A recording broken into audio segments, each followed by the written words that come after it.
This is the daily PBJ devotional, and if you read all of the recommended readings every day, you will read through the Old Testament this year.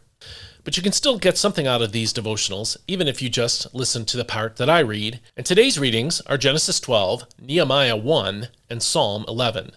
This devotional is about Genesis 12. Let's read it.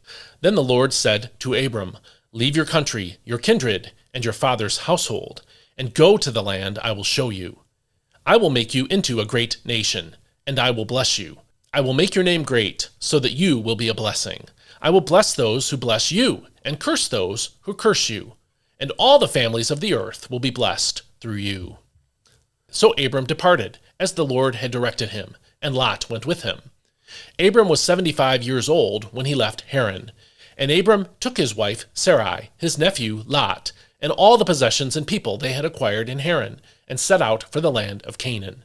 When they came to the land of Canaan, Abram traveled through the land as far as the site of the oak of Moreh at Shechem. And at that time the Canaanites were in the land. Then the Lord appeared to Abram and said, "I will give this land to your offspring." So Abram built an altar there to the Lord who had appeared to him. From there Abram moved on to the hill country east of Bethel, and pitched his tent, with Bethel to the west, and Ai to the east. There he built an altar to the Lord, and he called on the name of the Lord. And Abram journeyed on toward the Negev. Now there was a famine in the land, so Abram went down to Egypt to live there for a while, because the famine was severe. As he was about to enter Egypt, he said to his wife Sarai, "Look, I know that you are a beautiful woman, and when the Egyptians see you, they will say, 'This is his wife.' So they will kill me, but will let you live. Please say you are my sister, so that I will be treated well for your sake, and on account of you my life will be spared." So when Abram entered Egypt, the Egyptians saw that the woman was very beautiful. When Pharaoh's officials saw Sarai, they commended her to him, and she was taken into the palace of Pharaoh. He treated Abram well on her account, and Abram acquired sheep and cattle, male and female donkeys, men servants and maid servants, and camels.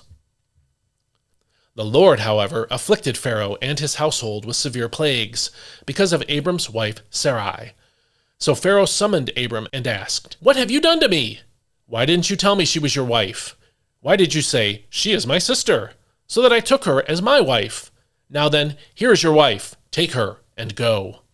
Then Pharaoh gave his men orders concerning Abram, and they sent him away with his wife and all his possessions. This is God's word. Every large nation, every big extended family, every large church or institution or corporation once started out as something small. Even if it scaled up quickly, it began with an idea and some ambition from one person or a small group of people. That's a small beginning.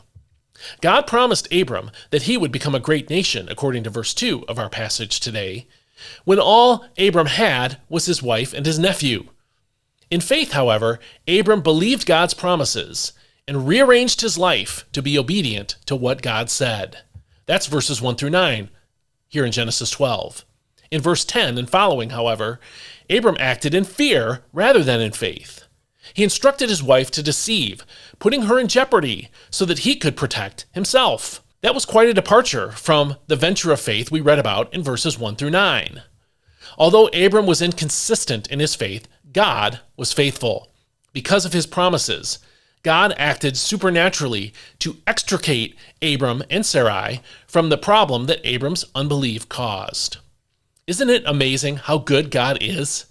He calls us to trust him and is patient with us when our trust in him buckles a little in the knees.